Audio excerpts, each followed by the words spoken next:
Lately there's been a lot of sound clips going around about chocolate cities and plantations. But this has been the latest in a series of political blunders by the Democrats. So I set out to a Democratic convention to try and figure out, why are the Democrats losing? Well, I think mostly the problem is we don't have an overarching unifying theme that is translating to the heartland, to regular middle class people. I think the advent of television and political advertising had a lot to do with it. It's certainly been around for a long time. But I think that has had a lot to do with the whole multimedia experience in general has changed politics, and we never as a party really adapted to that. We sort of just fell victim to it. We like the people who look good on TV, who sound good, who say all the right things, versus the people that stand for the right things, which is a big problem with our party. I think it had to do with making a series of bad decisions. I think overlooking too much confidence in the base of supporters. I think some of the people who support the Democrats historically maybe felt like we took for granted that they were going to continue to vote Democrat, and I think we weren't paying enough attention to the people at the bottom and too much attention on the mission at the top. Well, actually, Republicans have actually taken the message that Democrats once had, which is themes that hardworking Americans, everyday Americans, have espoused for a number of years.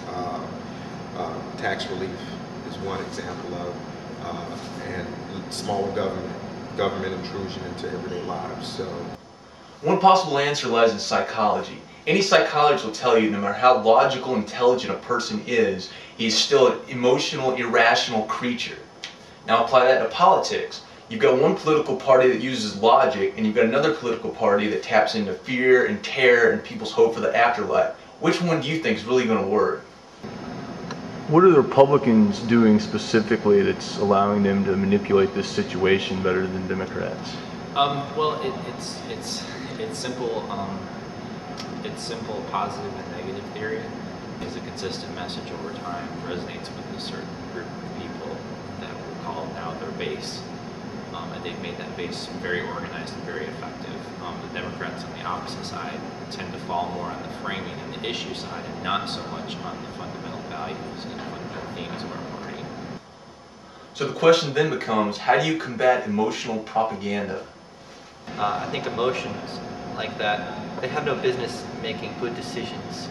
I think good decisions involve a little bit of emotion, moral values, and rational thought. And that's what the focus was in 2004 or 2000. What was the focus? I think the focus was on whether or not the president smirked at something the other guy said. I mean, they focus on the dumbest stuff. Those things don't necessarily reflect the person's beliefs, which I think is more important. I'm more interested in what a person does than what they say. And we should be looking more at their actions. What have they done as a governor? What bills have they pushed through? What things have they taken the lead on in life? That's the kind of criteria we should look for. Knowing that, what should the Democrats now do?